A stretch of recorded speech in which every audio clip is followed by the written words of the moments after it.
Welcome back to the podcast. We have a special guest with you this week. This is, I'm just gonna, her name is Hannah Wardenburg.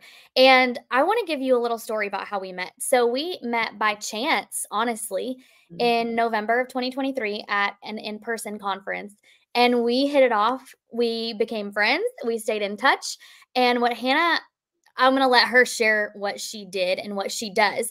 But she shifted course and everything lined up perfectly so that we have this, what would you call Strategic it? partnership. Strategic partnership where we are for women to get ahead, get control of your money, get ahead with money, and be able to use your money to make more money or to have the things that you want 20 years from now, 30 years from now, 50 years from now, for your kids to have what they want and need 100 years from now, right? Yeah. So, Hannah, you've been in the financial world for years, like over a decade, right? I've been in since I got out of college. I've never known anything else. I didn't know that I wanted to be a financial advisor. I was working for a really large nationwide firm. Their headquarters is in my hometown. So naturally, I was recruited like out of college. They came to our campus and I was, ooh, this big company, Yeah. like this sounds great. So I originally was just working as an employee in their home office because their home office supports all the financial advisors that are out in the field, is what they'll Okay. call it. And I was actually on the same floor where I was working, going in, 8 to 5 every day, was on the same floor as this training program for young financial advisors, who had less than 5 years of experience. Maybe they're coming out of college and they'd train you up and then they'd send you out to the field. And I was kind of jealous because I'm over here working with all the seasoned professionals that have been here. Seasoned professionals, meaning they've been there 20, 30 years, Right. and I'm learning from them. But then you've got this whole group of 20, 30 something year olds that are kind of hanging out. And I was really curious. So it sparked my curiosity at first, just because of the demographic of people I had the opportunity to work around. Then I ended up deciding, hey, this is a challenge I'd like to pursue, getting my license, becoming a financial advisor, and starting to build my own book of business. So that's exactly what I did as soon as I graduated, got my license right away, went and trained back on that same floor that I was working at the previous summer for about 5 months. And then I went out into the world and started talking to people about money and investing and, trying to figure out how to make your money work for you for the future to reach your goals. And so I've not known anything else other than being a financial advisor. And it's kind of rare, honestly, to be a young financial advisor, a young female in the Yeah. industry. So I have had lots of experience working with retired couples specifically, or those pre-retirees. And once I got my CFP, my certified financial planner, I was like, game on. There is so much opportunity out here for young people to Mhm. take advantage of super awesome strategies that are available to you to help you build wealth. And so ever since I've kind of realized that there are so many people just like me and you, Becca, that need financial planning, need a wealth strategy to become the clients that I have all the experience working with, I was like, I have to bring this to the world, or to this demographic of people. That need it. Yeah. So now I get to focus on working with women, specifically female entrepreneurs and their spouses, who have really successful businesses, who have really big goals for the future, who make really great money inside of their business, but want that money to land back into their personal pocket to help them build their own personal wealth alongside scaling and growing their business. So And it's like literally what more do business owners want? So like we went into business for that exact reason. yeah. And so many of us can get caught up in the month to month paycheck or like trying to make money month to month that they forget about 10 years from now, even 2 years from now. Uh Yes. Yeah. it's wild to me. First of all, I know before any of you changed the channel or changed to a different podcast, you heard Hannah say financial planner and you probably were like, "Blah, ugh, what is that?" Like, I hate that word. I want you to tell them and like your day-to-day, what you do as a financial planner and why it matters to them. Yeah. Ooh, I love that question. And I also love that you said, yes, financial plan, it sounds so boring. It sounds like what you hear on the infomercials. It sounds like what your grandma, grandpa told you to go do. It's that like traditional Yep. advice that we all want to ignore. So I call myself a personal wealth strategist. So you can replace financial plan with wealth strategy. And that sounds a lot more exciting because we all want to build wealth. And especially if you are a business owner or a woman, you're a strategic thinker, right? So you want to have some strategy, some purpose, some, outline for how things are to go. A financial plan sounds like it's just this, thing you create once. Yep. And then that's it. Like it's just there on paper. It's a printed PDF. A wealth strategy is actually something that you strategically curate and you implement and you change and iterate over time, right? We all like, if you have a strategy for doing something, you're going to go back in and tweak that strategy based on what's working, what's not. And so as a personal wealth strategist, I help individuals kind of see where they're at today by taking a total inventory of their entire financial picture. Now, a lot of times, people think that's just logging in and checking your bank account and your credit card. But no, it is, what do you own? What is everything that you own, everything that you owe, tallying that up, helping people figure out, okay, where are we at today? Then I help clients figure out, where do I want to be? Like dream big. And I actually start with that when I work with clients. It's interesting because I use this, where you are today, where you want to be, and then we fill in the gaps on how to get there. Well, I actually start with the forward thinking and backwards planning. So we start by letting you have the space to completely dream on where you want to be. Because I don't want you to find out where you are today and start plugging in your head, okay, this isn't possible. This isn't possible. Probably should give up this dream. Yeah. That's so limiting. And people let money be limiting. They believe that money is limiting. And I'm really here to like empower you and tell you that so much is possible. You just have to have the right strategy. So we start with the forward thinking, backwards planning. So figure out where you want to be, then calculate and get the numbers on where you are today. And then by working together, I can help you create this strategy for maybe pieces of your plan that are missing, maybe pieces of your plan you're not fully taking advantage of, maybe some of those tweaks that we need to make to adjust your plan to make it look even better. And so I help clients just really take like a zoomed out lens look at their entire financial situation while also keeping their future desires in mind. And then we just start plugging in the pieces of the puzzle that are missing. So when I describe it that way in my head, I'm like, dang, that sounds so sexy and exciting. But you know, as well as anybody, you have to really, sell people on the belief about how important it is to manage your money so you can have that money to serve you 20 years from now, 30 years from now, 40 years from now, 50 years from now. I mean, I make clients think that far out and they're like, what? I know. I have to do it.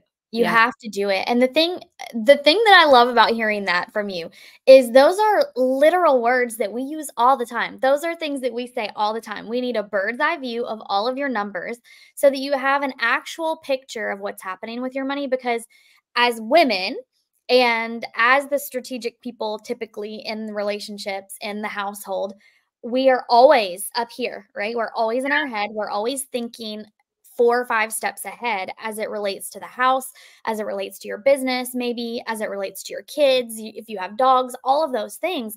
But like I call it like you're in it with a magnifying glass.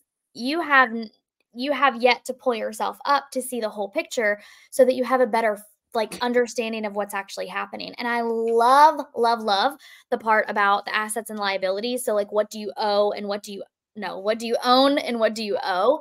Right. That's something that we do in our program too. And I'll tell you a story. So we have a client who makes about $250,000 a year. And she was like, I really don't have anything to show for it at the end of every month. And I was like, well, let's talk about that. And she said, well, I know I spend a lot. Like I could cut back on spending. And I was like, okay, but what else is bothering you? Because you are, by any other standard, you are rich. She's like, I'm not rich. And I was like, "Why do you say that?" "Because I have student loan debt." And I was like, "Well, let's look at the total amount of debt that you have and compare it to, like, how much money you're making," right? Right. And when she saw that picture, she was like, "Oh, like, that student loan debt is nothing, like, I could have that paid off in less than a year." Yes. With the And then right strategic with plan. Yeah. the right strategy, and so it shifts your whole perspective as like, to literally what's possible instead of, like, what do I need to do today? And that feels so, like a chore, like a cumbersome step that you have to take every single day, when money can actually be so much more forward thinking and more fun because every single day you're getting closer to that goal. Yeah. Yeah. You and I were talking before the podcast started about, like, women who own businesses, but, like, so you're the CEO of your business. What if you don't own a business? You're You're still still the the CEO of CEO your life. of your Yeah. life, of your Yeah, household. of your household for sure. And that thinking is important for everyone to remember, because while we might be in a season, if you are a business owner, you might be in a season of owning your business, but are you really, you might own your business when you're 90, but there's a really high likelihood that you won't. You still have complete ownership though of your life. And so it's the hardest thing to drill down with people, that eternal responsibility that you have for your money and for your lifestyle. And it's truly like, maybe you just haven't thought of this before. No one's kind of like flipped the light switch on in your head, but no one is coming to, you know, support you. Like that, we can't rely on government support. We can't rely on anything. You are literally your own lifeboat when it comes to being able to have money in your later years, maybe your non-working years, whatever work looks like for you. If it's work optional, if it's, I completely, love that phrase so much, work yeah. optional. Yes. I really don't ever talk about retirement, and especially working with a lot of business owners. Retirement's a hard concept. Just people in general, retirement is a hard concept if you're working, because we try to assign like some number to it as if like that your life starts and stops at a Right. specific age, and that's so hard to determine. But I do tell people, like, generally there is going to be a time period in your life where you think about things differently, whether Mhm. that's at age 50 or age 65.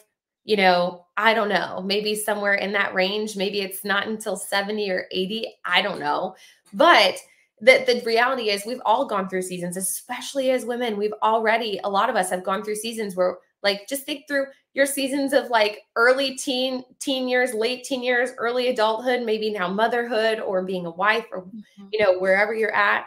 And we've all gone through seasons and had different priorities. So you're going to have different priorities with your money too, but you just don't want to get into a season where your money controls you, which is why you have to control it now, so that you never actually have to become a slave to what your bank account Mhm. says you can afford in the future. And guess what? It is one of the, most heartbreaking things. But I have worked with lots of women on the other side of that, where we actually have to take a look at what she has to be able to tell her what she can Mhm. do. I would have some of my like widowed clients that were in, their later years, retirement years traditionally. And they would call me because they had something they wanted, or a trip that some of their girlfriends were taking. They'd be like, "Can I don't want you to ask me permission. I want you to feel all empowered to do it." So, you really have to take control of your money before it takes control of you. But kind of back to my earlier point before I went on a tangent about the saving for retirement piece. I think that's so hard because saving sounds boring, and to a lot of people, retirement sounds boring. So, what if you just said, "I'm investing in my future"? Mhm. That's all you're doing by putting money away today that you're not planning to touch until 20, 30, 40 years down the road. All you're doing is investing for your future. And who doesn't want to invest in themselves and in their future? And even if that's a harder concept, like, I'm creating the life that I want 20 years from now. I Yeah. am I am actively creating the lifestyle that I want 20, 30, 40, 50 years from now. And I think that's it's really hard today because I know my parents are in their 60s. They have friends who are in their 60s, a little bit older, and they can't retire. because they don't have anything to live on.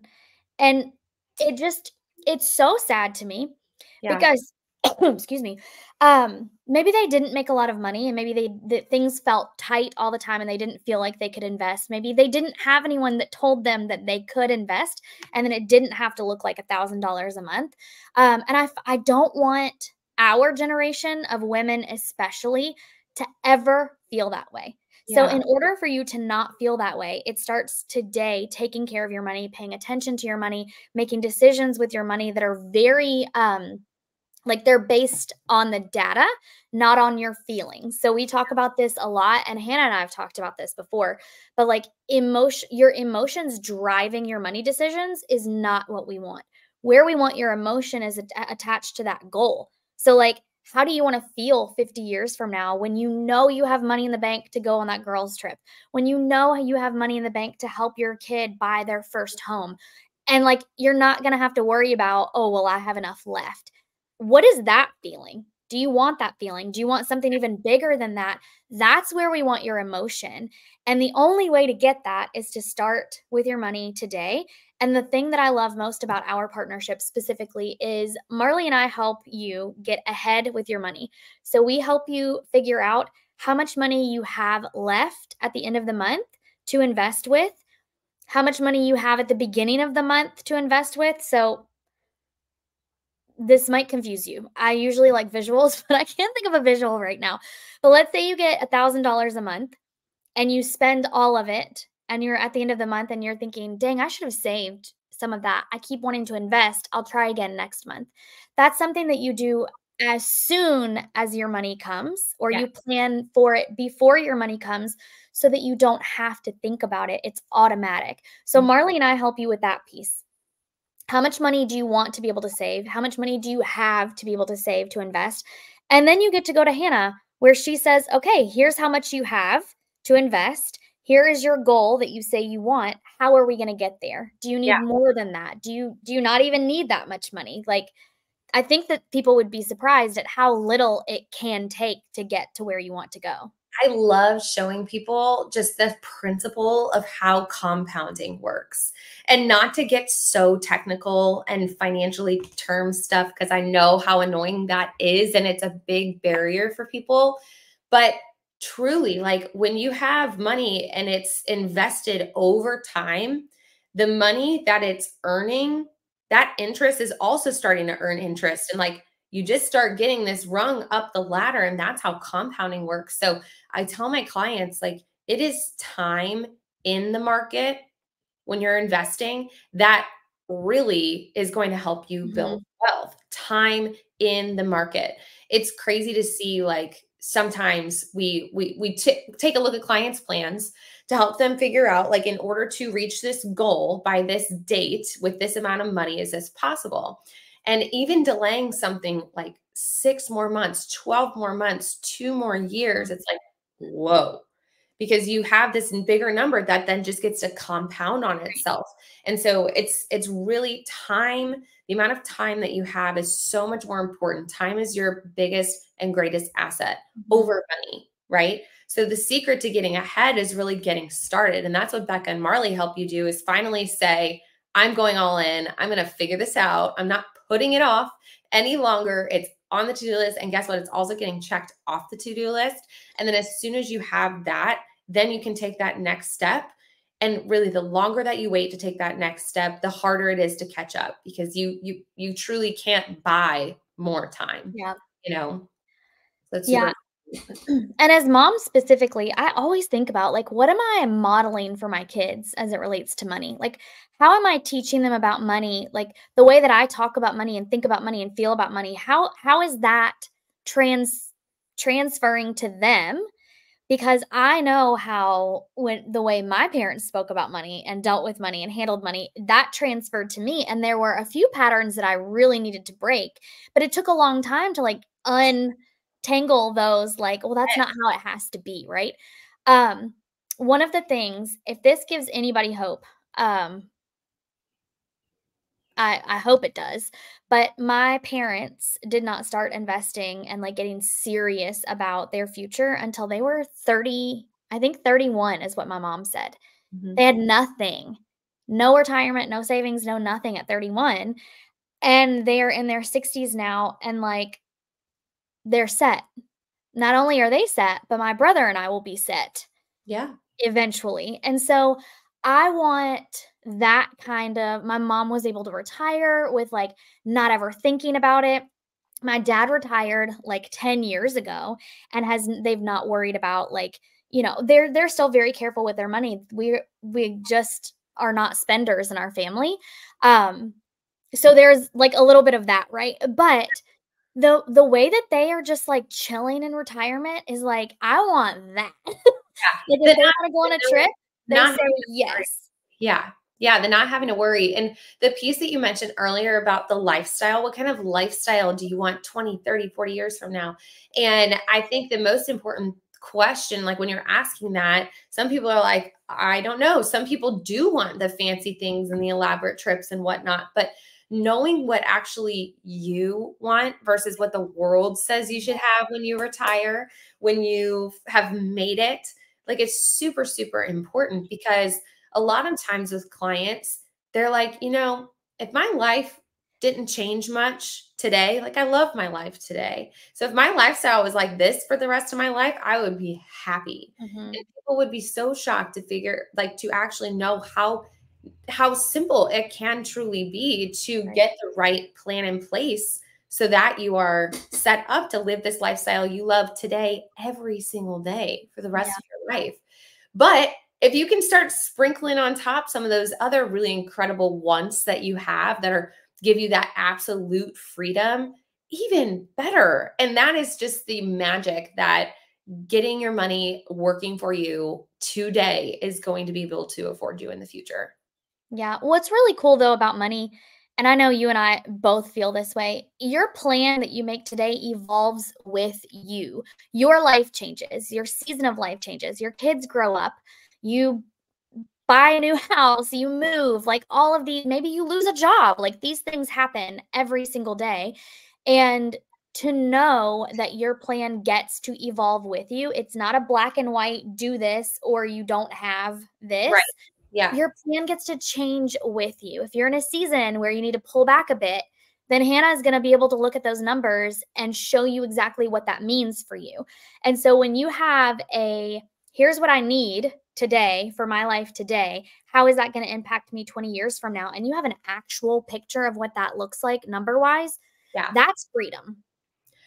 That is freedom because, like you said earlier, money's so emotional. Money keeps us up at night. Money is like such a big common stressor for people. And just to have the peace of knowing where your money is and knowing that, hey, along with living my life and buying things that I want and having experiences that bring me joy, taking my family on vacations, getting the bigger car or bigger house, but also knowing at the same time I'm putting money away for my future. And I can easily log in and I can see that money growing. I can have a conversation with Hannah and know that everything is on track. Yeah. Or even cooler, like I can, say, oh my gosh, look, we have this huge month or we have this extra money left over or something. Like, let's do something exciting with it. Let's buy Mhm. something with it, but maybe buy like an asset with it, right? Yes. That's even more. That's the piece where it is really fun, where people get more excited about buying assets, buying things that will make them money versus buying things that are really liabilities Right. that are not, it's that instant gratification, Yeah. right? Buying the thing that you really want right now is that instant gratification. Building wealth is all about having the ability to have delayed gratification, but it's actually like just as gratifying now when Yeah. you buy a stock or put your money into an investment account and then you watch it grow, knowing you're not even going to touch it until the future, but watching it grow like brings you that instant gratification, in my Yeah. opinion. So yeah, it's exciting. And like I said earlier, I'm almost on a mission to help people see how exciting, not just money is exciting, but money can also be like really sexy and make you more Yeah. attractive when you're better with money, when you're more confident with money, especially as a woman. Think about just like how much more attractive you are because you're not timid, you're not shy, you're not reserved, you are confident, you feel powerful. Actually, painting behind me is of the fearless girl. She stands in front of the New York Stock Exchange with her hands on her hips, like right in front of the New York Stock Exchange. And at one point she stood in front of the bull that's on Wall Street as well. And she's just standing there. She is confident, she is fearless, and she represents like women who are confident with money. And it's so cool. I love being part of it. If you are not like if liabilities and assets kind of confuse you, what we're talking about really is what Hannah's talking about is investing versus spending. Spending is you spend the money. Maybe you go to Target, you walk the aisles and you drop $300. You get a bunch of stuff, but there's not really a return on investment in time or money for that, right? That's spending. Investing is when you spend money and you get a return on investment in time and or money. A lot of that can be double. You get to double dip. You get time and you get money back.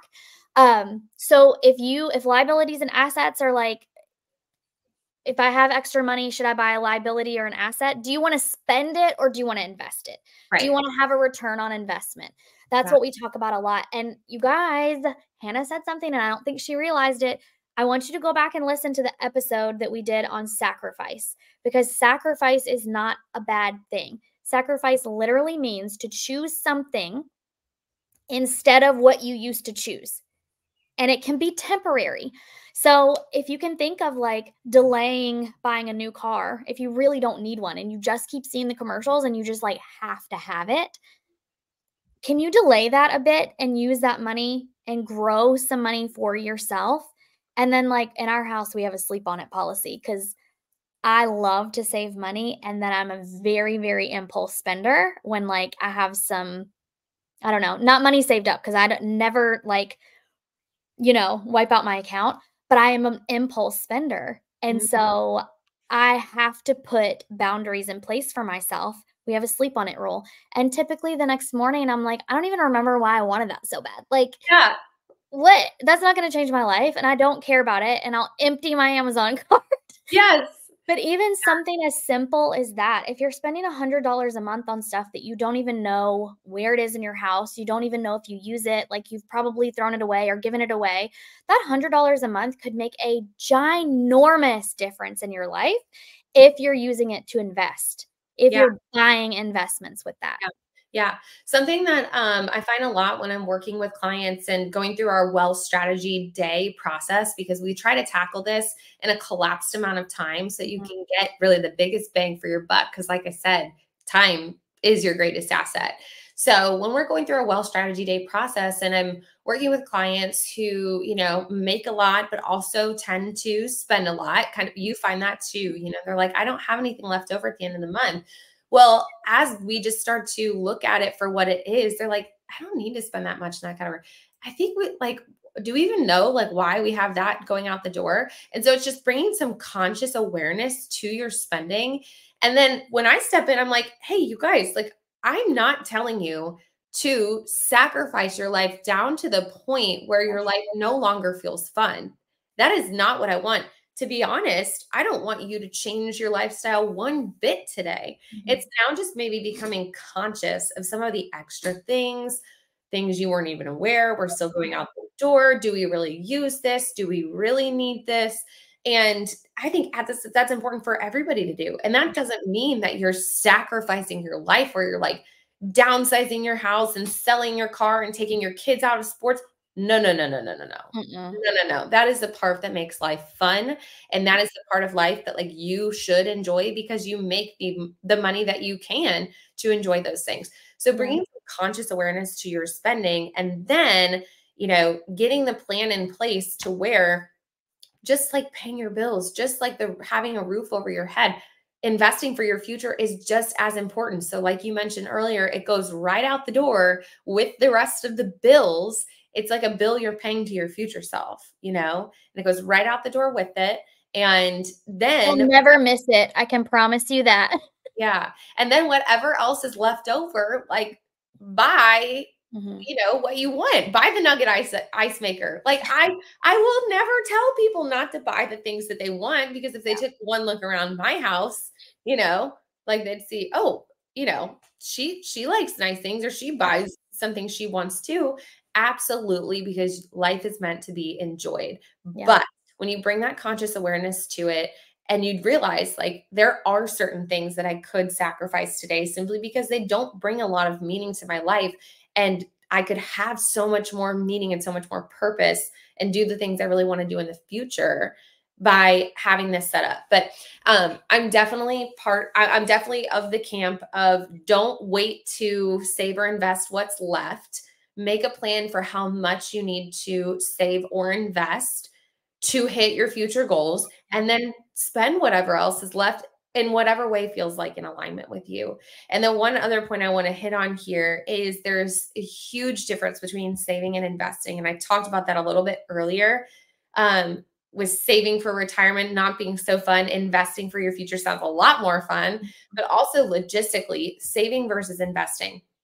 Saving is for the purpose of spending your money sometime in the near future. So common reasons people will save money are, we want to buy a house, so we need to put a down payment on a house, or we want to take a really luxurious vacation this year with all of our kids and we're going international, so we're saving for that. Saving is a strategy that you can put in place to ensure that there is money to be spent on said thing when it comes time to spend that money. That is what saving is for. Now, there are ways today in today's environment where the money that you're saving can make some money, right? Like high yield savings accounts. Cash is earning a higher rate of interest today than it was a couple of years ago. But saving money does not have any long-term benefit. Mm-mm. Investing your money is the proven method to having a long-term payoff that ensures that your money can work for you, and you will have enough built up, right? We talked about compounding to buy you the things that you want in the future. So there is a difference. So when people talk about saving for retirement and they're 30 and they're not planning on stopping work anytime soon, I'm like, so you want to spend that money when? And they're like, oh, we're not going to retire for another 30 years from now. I'm like, so you're not saving, you're investing. Right? So kind of knowing the difference between the two is super, super helpful. Yeah. So saving is giving you peace of mind in your day to day. Yes. Investing is giving you peace of mind in your future. Yeah, that's exactly it. We have a client who said it beautifully one day, and her name is Sarah. She's been on the podcast before, but she said, "You guys, I realized when I was looking at my numbers, I want to be able, the only thing I want to be able to do is serve my family today with money and make sure that I'm serving them 30 years from now at the same time." So like we call it the bookend. Are you bookending your future self? Are you serving yourself today? And also, are you serving yourself 30 years from now? Because nobody wants to work past the time that they're done. Like, I want to know that I'm done and be like, all right, I'm done. Yeah. And pass the torch on, Like, Yeah. there's just, and we live in a society where it is 1,000,000% possible for you. There's nothing stopping you. So here's a question that I know people are going to have. We've talked a lot about people who own business, women who own businesses, women who make a lot of money. What about the woman who does not feel like she's making enough money, and maybe she's a stay-at-home mom, a work from home mom, maybe a brand new mom? Like, what would you tell her about investing? I think overall, money touches every part of our lives, and no one would disagree when I say you have to have money to live, right? Especially in today's day and age, just to put food on the table for your family, it costs money. To have a roof over your head, it costs money. So regardless if you are a working woman or a woman working in the house, in your household, or doing a combination of both, money still impacts your day-to-day life. And it's so important for women to be in the conversation about money, regardless if you're making it, you're the one making it or not. It's so important to be in the conversation about money. Bring your beliefs to the table, bring your perspective to the table, bring your skills to the table, and have the conversation about how to manage your money in your household. Because managing your money, not making money, is the key to building wealth. It does. Thank you. Yes, it is. And you will hear, I mean, I'm rereading Rich Dad, Poor Dad right now. because it is such a great introductory book to people who are just getting started on building wealth, on understanding money and principles of money. And that principle rings true throughout that book, throughout any other book I've read. I've read Think and Grow. I've read so many books, Think and Grow Rich, all the Tony Robbins books. Like, no matter what book you read, no matter the wealthiest person in the world, the best advice they all give ties back to the principle of you have to manage your money. It doesn't matter if you're making $50,000. Doesn't matter if you're making $100,000. It doesn't matter, because we all know the more you have, the more expensive your lifestyle tends to get, because, you know, The more expensive your problems are. The more expensive your problems are, the more expensive your mortgages, the more expensive, because we all naturally think we make this money, now we can't afford, right? We're told that, but especially when you're taking out debt, you know, or leveraging. Like, if you're going to go buy a house and you get pre-approved, you can get pre-approved up to $500,000, but does that mean you have to buy a $500,000 house? No, but that's the trap a lot of people fall in, because they know they make the money, they make good money. So it's all about managing your money, managing your lifestyle, managing your expectations. That actually helps you build wealth. So as a woman, having your voice, having your perspective around how money should be managed, what's important to you, Yes. that is the most critical piece. Because I will tell you, being in this industry for the time that I have, and working with the clients that I have history of working with, one of two things. I've had history working with clients who have a lot of money because they've on their own managed it well, and now come to a point in their life where they would like someone else to bring in the perspective of managing it when they're no longer working. Right. And I've had clients come where they're like, we have neglected this for so long, we have no idea where we are at. We have never managed our money. And so they're coming to somebody to help them figure out how to make it work, Yeah. right? So it's just important to engage with someone on some level to help you get a better understanding of money if it's something you're not comfortable with, to help set you up for success in the future. And your program does such a great job of that, because it really empowers women to look at their numbers, to start getting comfortable, being a little uncomfortable in the unknown of looking at their money, looking at the data for what it is. But once they do, then they're empowered to make these bigger, more like, every decision around money is exciting, but like decisions about what you actually really want for your future. And those are the types of fun conversations that it's so fun to have and see where people are at. I know there are two things that I want to touch on. The first is, we have clients who are making millions of dollars and say the same things that women who are only making 30, 50, only, that's still a lot of money, $50,000 a year. They're saying the same things. I don't know where it's going. I don't feel like I have enough. I don't know what to do with my money. I don't know, like, what they have the exact same questions. They fall asleep thinking the exact same things at night, because it's not about how much money you have. It is about the habits and the behaviors that you have with that money. And even we have clients who come in and it is kind of as bad as they think it's going to be. Great. Now you know for sure. Yes. Now you can actually make, yes, now your brain isn't making up crazy stories. Like, you know exactly what's happening. You know the facts. So you can make decisions, so you can make choices with your money. And the other thing that I wanted to say, I hope I can remember it. What were you saying? Oh, it's basically, and you hear people say this all the time, spend less than you make. Anyway. Spend less than you make. And that might feel really hard for some of you right now, and that's okay. But there are two things that I know for sure. Marley and I have seen it all, and Hannah has seen it all. There is absolutely nothing that we haven't seen that is going to make us judge you. Yeah. Oh my gosh. Like, from where I started, you guys, like, I would never. Yes. I even have quite the story. And like I told you, this has been my job since the beginning of my career. And my story in times where, and my husband and I got married like right out of college as well. So I remember when we went to move out right after we were graduating, we were getting married and finding our first house for rent. I will never forget. And I saved a napkin somewhere.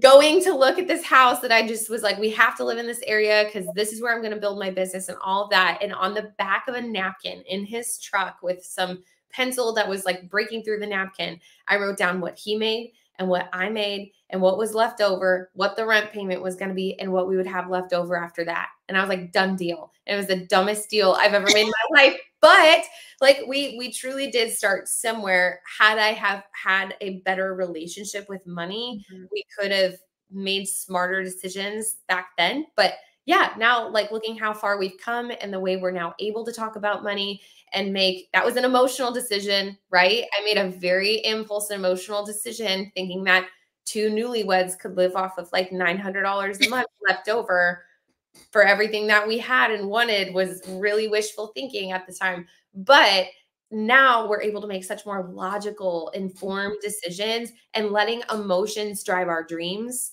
but not drive like the actual action that we take right now. If it did, we would probably be living very like on a farm with a bunch of animals and a pond in the backyard and all that. But we know like that is on the vision board for 10 years from now. And we're actively investing to hit that goal. So save me a spot to build beside you because that's our dream too.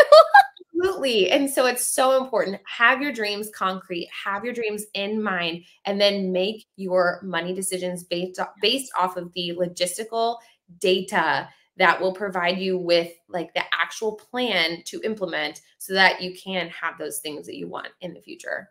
And it's literally never too late. I know that some of you are like, I've like done what I've done. The damage is done. It's too late. It's not too late at all. If you need to get control of managing your money, if you need to get control of your spending, if you need to get ahead with money, if you need to know exactly what you have to be able to invest, start with Marley and me. Start with Marley and me. Yeah. If you know that you have a handle on your money and you want to start investing, go to Hannah and have a conversation with her. She answers her own DMs. She's one of the most kindest, most compassionate people I have ever met. You're going to be in such good hands. Even if Hannah tells you that this is not the right step for you right now, then you will know. Yeah. Then I know for sure you give people the direction that they need to go in, Yeah. depending on their situation. Yes, absolutely. Yeah, the best way for us to just start a conversation, get to know where you're at and how I can come in and help elevate and enhance your situation is to book a wealth collaboration call. It's a free 30-minute call on my calendar.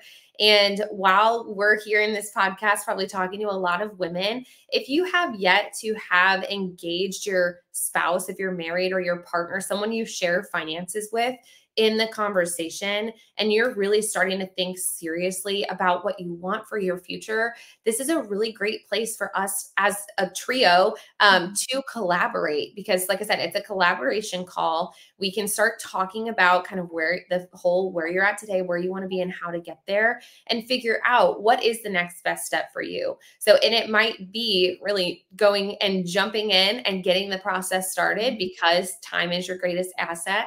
But it also might be, hey, taking a step back and checking off some other items on the to-do list that will also set you ahead, but are not, taking 10 steps forward and, steps back at the same time.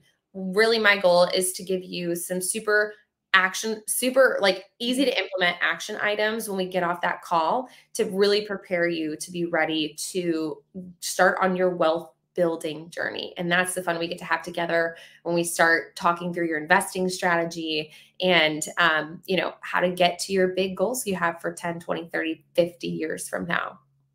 I love it. And what goals you want for your kids? I just keep going back to like, what are my kids going to think about money? How are they going to handle money when we're gone? Like, what do I want them to be? What do I want them to model for their kids? Yeah. And it just starts with a simple conversation. Thank you so much for being here today. Is there anything that we have left off the table that you feel like needs to be said? Oh, I just think that women in general need to be more empowered around money. And you know why it is so cool to have this conversation with you, Becca, is because we are both women who are super passionate about helping other women take control of their financial situations. And here's one thing that I think is super important to say is that by having somebody guide you by working with Becca and Marley or myself, by working with someone who can guide you and support you, that is not giving up control. You hold all of the control, you hold all of the power. And so I give this analogy a lot of being like your co-pilot, you know, giving you, hey, here's option A, option B, we can turn right, we can turn left. But at the end of the day, you're in the driver's seat. And so never, ever, ever, ever, ever give up your financial power to anyone. And by working with Becca, Marley, or myself, you're really just hiring that co-pilot to guide you and help you make decisions that are in alignment with where you want to go. But ultimately, you're the driver. You make all of the decisions. So, so much of money is about gaining control and staying in control so that you can have what you want in the future. And I just know the three of us love being a part of helping women achieve that. So, ditto, 1,000,000%. We're gonna have Hannah's Instagram linked in the show notes here, and also maybe we can get your call link and we can link that below so they can just click and go. And if you need a $27 place to start, join the challenge May 13th through 15th with Marley and myself. And then if you know that debt is crushing you, click the link to get a debt plan. And let's just get started. Let's get started today so that 10 years from now, you're not listening to this podcast and going, ugh, I should have started the day that I heard this podcast. So thank you so much for being here. I can imagine that we'll have you back again and again as things come up. So. I would love to come back. I love talking with you every time we come up with something new and creative that we share and to help each other's businesses and help all the women that we get to impact. So this is so much fun. Thank you for having me. Of course. We'll talk to you again. Thanks. Yeah.